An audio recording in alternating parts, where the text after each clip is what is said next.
But Death came to the physician looking very black and angry, threatening him with his finger, and said, "You have betrayed me. This time I will pardon it, as you are my godson. But if you venture it again, it will cost you your neck." Ooh, what? That was creepy. Welcome to Tales of Bedlam. You thought October was over. Today's tale is Godfather Death. But first, we have a little bit of shop to keep. We have to keep a shop? Oh, well, isn't that like a turn of phrase for, hey, here's some announcements, and we have to let you know the we need to make particulars. some money? Yeah, we do. Thank you for all the reviews that we got. Yeah, it's wonderful. We appreciate it. Thank you. Yeah. Gosh, I can't really say. We got reviews. Oh, whatever. Anyway, we said thank you. Thank you. Oh, that sucks. And thank you for all the reviews that you gave us. We love the reviews. Thank you so much. Yes. Where do you shop? Amazon. That's where I shop too. I know. That's a quinky dink. No, it's not. Everybody shops on Amazon. Maybe not everyone. My grandma doesn't. She But she gets all her bikinis from JCPenney's. What? Ugh. If you shop on Amazon, though, for bikinis or whatever, what is your deal with bikinis, man? Do your shopping on Amazon. And if you do, go to our website at talesofbedlam.com first, click on one of our Amazon ads, and then go ahead and continue to shop for whatever you want. Be it bikinis or maybe some warm clothes. Anything that you want to buy on Amazon, go to our website first, click on the ads, and we'll get a little kickback from that so that we can buy new equipment. Micah needs a bikini, apparently. No, I would look terrible in one. You guys give us enough kickbacks, I'm buying Micah a bikini, and I'll post it on the website. Him wearing it. I guess I'd do that. I promise. If we got like thousands of dollars. Okay, that's coming back. That is recorded and out on. It is not going away. So let's jump into today's episode, Godfather Death. A poor man had 12 children and was forced to work night and day to give them even bread. Terrible. I don't like the way this one's starting already. Well, at least we finally got a good parent. Yeah, and at least he was able to give them even bread and not uneven bread, which is terribly untasteful. Wow. When therefore the 13th came into the world, dude, stop it. Cover that thing up, man. Get a kilt. He knew not what to do in his trouble, but ran out into the great highway and resolved to ask the first person whom he met to be godfather, which is a solid plan. I would suggest that to everyone who is having a child. Dude, this is like the second or third time we've had this obsession with making sure it had a godfather. That's the first thing, to have the kid. Well, that was the hedgehog one. Mm-hmm. Well, who will be his godfather? Well, that's the first concern I'd have. And I don't think he had one, did he? No. With my 13th kid, and I can't feed the first 12, the first thing I would think was, who is going to be the godfather? Well, it was an insurance back then, because you didn't have very good odds of living very long. And so if you died before your children had grown to take care of themselves, you had a godfather, which usually was a relative back then. Yeah, I know but what a still, godfather is. It's like insurance You come for your to kids. me on the day of my daughter's wedding. Wrong kind of godfather. But cool nonetheless. The first to meet him was who? Let me try that again. The first to meet him was the good God. Mm-hmm. Good God. Good God. Who already knew what filled his heart and said to him, "Poor man, I pity you. I will hold your child at its christening and will take charge of it and make it happy on earth. The man said, "Who are you?" "I'm God." "Then I do not desire to have you for a godfather," said the man. "You give to the rich and leave the poor to hunger." "What?" It's in the name. God, Father. Poor choice. And the dude. first thing, he ran into the road to find a godfather for his son. And the first person he runs into is God. And he says, no. Not good enough. Eh. Thus spoke the man, for he did not know how wisely God apportions riches and poverty. Oh, my goodness. He turned therefore away from the Lord and went further. Then the devil came to him and said, "What do you seek? If you will take me as a godfather for your child, I will give him gold in plenty and all the joys of the world as well." The man asked, "Who are you?" "I am the devil." "Then I do not desire to have you for a godfather," said the man. "You deceive men and lead them astray." He's awfully picky for someone who doesn't have... Oh, whatever. He went onwards, and then came Death. Death, striding up to him with withered legs, and said... He's obviously the best choice. Obviously. "Take me as godfather." What kind of road was this guy walking down that he runs into God, devil, and death? Maybe he's not on Earth anymore. He's actually in purgatory. He's eating the mushrooms. He died long time ago from an overdose. What the heck? I lost withered legs. The man asked, "Who are you?" "I am death, You finally get to say it. and I make all equal." Then the man said, "You are the right one. You take the rich as well as the poor without distinction. You shall be the godfather." Of course. Do we have to finish this story? This is dumb. Death answered, "I will make your child rich and famous, for he who has me for a friend can lack nothing." But maybe life? Bizarre. Well, if death doesn't come for him, right? If he's his friend. I don't know. I love the candid answer. Go ahead, Dustin. The man said, "Next Sunday is the christening. Be there at the right time. Don't be late, Death, or Yeah, you won't Death. get to be the godfather." Don't forget. Set your alarm. At 3:31. This guy. I think he's working too much. He's just delirious. Death appeared as he had promised and stood godfather quite in the usual way. He didn't do it awkwardly, I guess. He stood up and said, "This day, the day of my daughter's wedding." He's not that old yet. No. When the boy had grown up, his godfather one day appeared and bade him go with him. He led him forth into a forest and showed him an herb which grew there and said, "Now this herb here, you smoke this."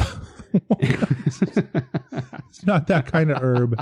Oh my gosh. It's probably what it is, though, now that I think about it. "Now you shall receive your godfather's present. I make you a celebrated physician. When you are called to a patient, I will always appear to you.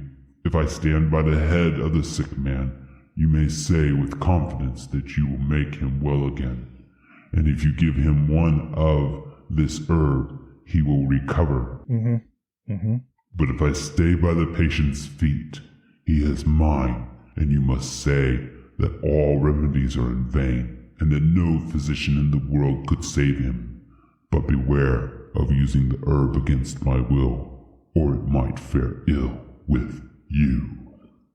I feel I feel that it's break? a sponsor break coming on, and I just feel that something ill is going to happen. We need something cheerful. We do.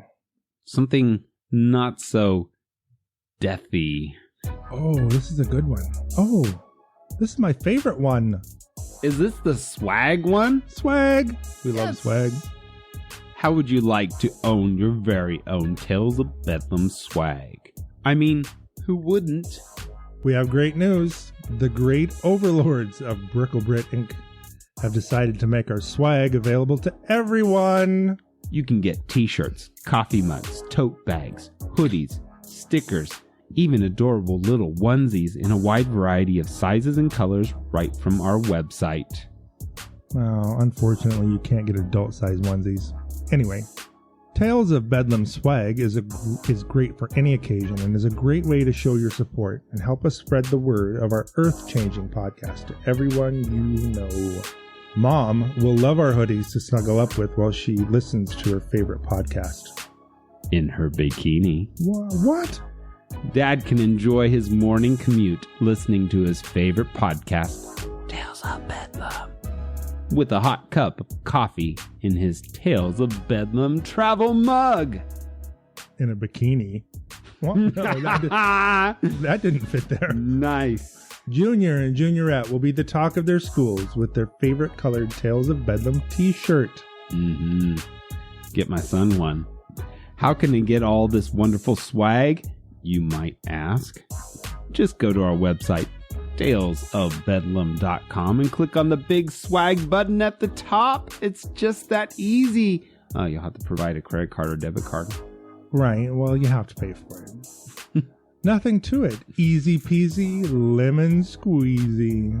For more information, you can also email us at talesofbedlam. Tales of For Bedlam. more, For more information, you can also email us at talesofbedlam@gmail.com. Tweet us at Tales of Bedlam, or give us a call at 417-501-4681. That's 417-501-4681. And just leave us a voice message on the size of onesie that you want. Yeah, you still have to go to the website and order it, but we'll answer any questions. That's you right. Leave us a question. Where were we? Death said, here's the herb that saves everybody's life, but only if I'm standing at their head. And if I'm at their feet, they're dead. And this will make you a famous doctor, right? Where we were? Yes. At the head, he's going to recover. At the feet, he's mine. Okay. So what was the herb for? I think it's just so that he's a physician and not a miracle worker. So he's giving him something? Yeah, because if he just was like, he's going to live and does nothing, then he's not really a physician. Right. He's a magician. He's just like a fortune teller. Well, right. I got it. Yeah. Yeah, I'd have been fine with the fortune telling thing, but that's fine. Whatever. It was not long before the youth was the most famous physician in the whole world because he could cure anybody with one herb. If they can be cured. If they can be cured. He only had to look at the patient and knew his condition at once, whether he would recover or must needs die. Because that's every condition in the world, right? You're either going to die or recover. No, that's not right. What if they had toe fungus? They're not going to die from it. They might lose a toe. Yeah, but they're not going to die. So he was only the most famous physician in the world for people who were dying. Okay. Okay, we've gone astray. That just didn't make sense to me. But they never do.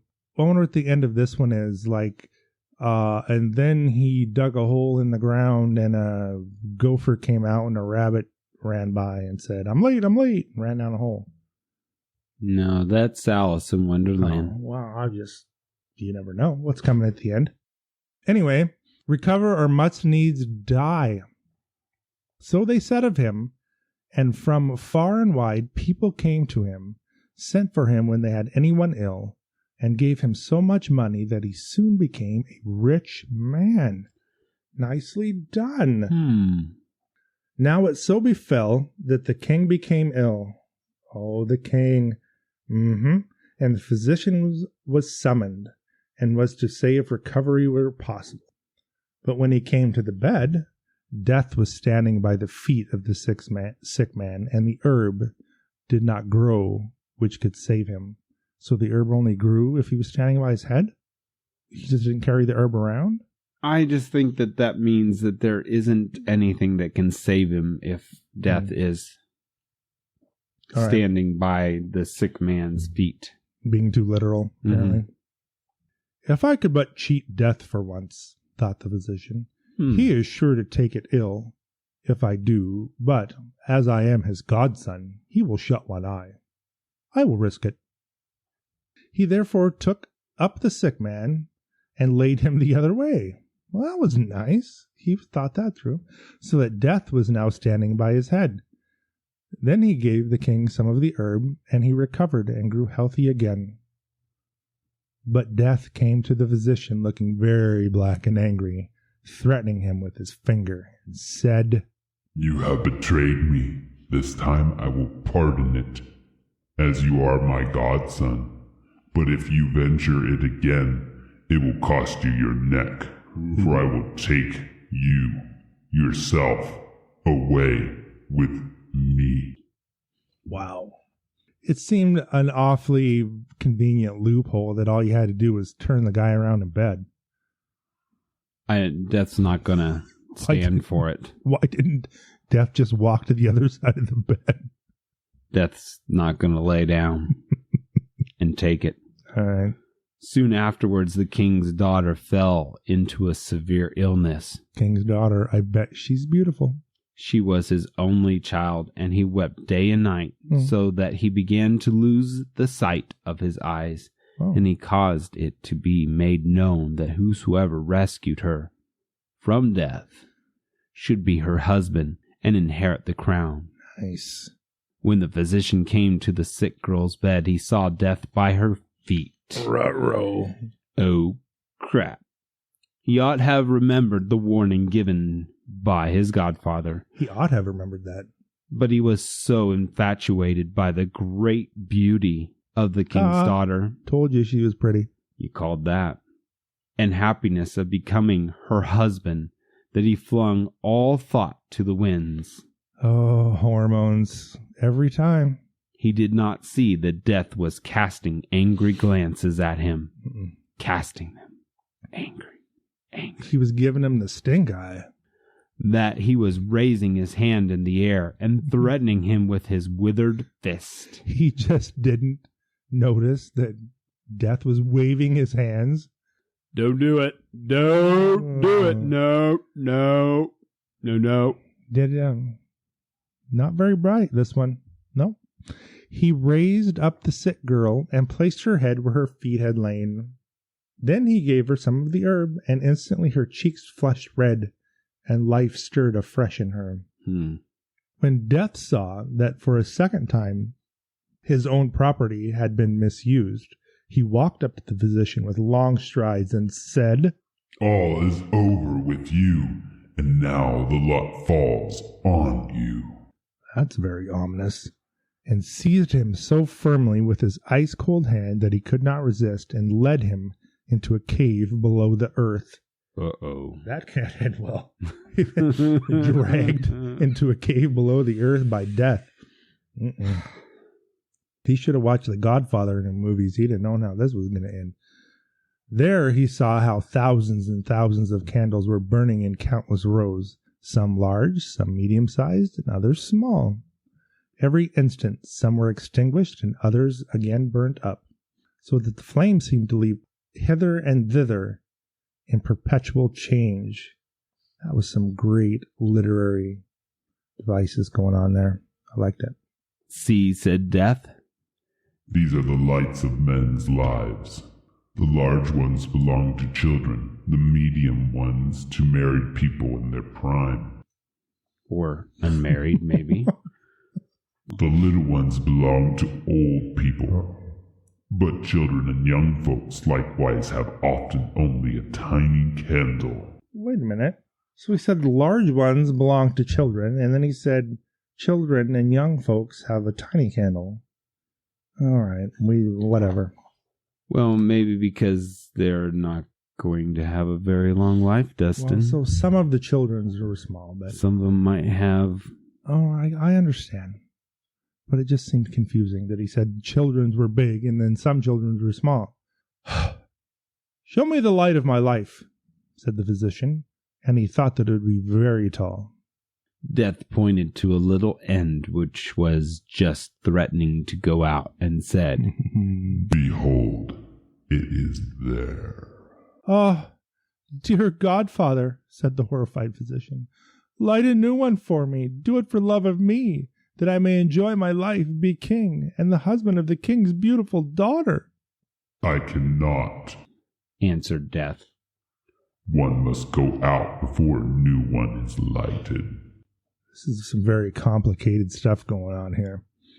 Then place the old one on a new one. That will go on burning at once when the old one has come to an end, pleaded the physician.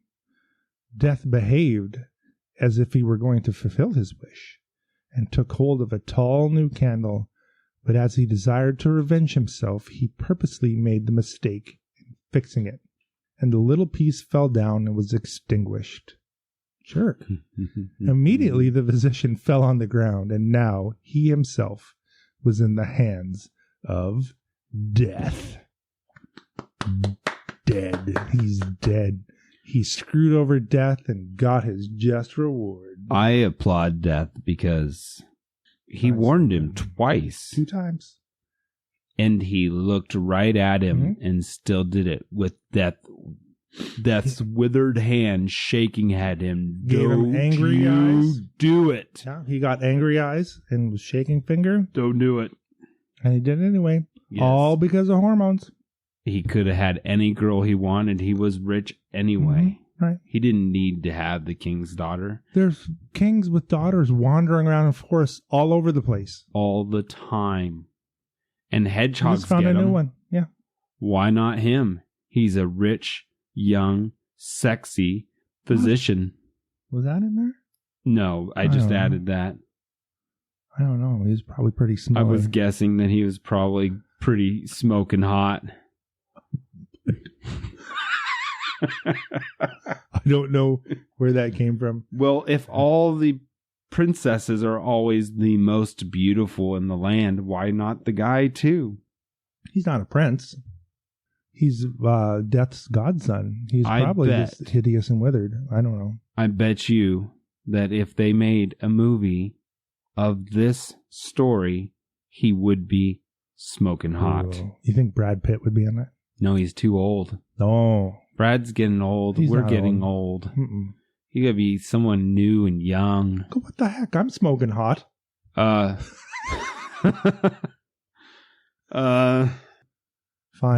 I'll not wear my bikini next time. Yes, please put more clothes on when we podcast next time. You don't have to look. That is all for us today. Yeah. Please do your shopping on Amazon. But first, go to our website at talesofbedlam.com. Click on one of the ads so that we get a little kickback and we can make this podcast even better. I don't know how it could get better, but we'll definitely make it better. Good night. Bye. Good night.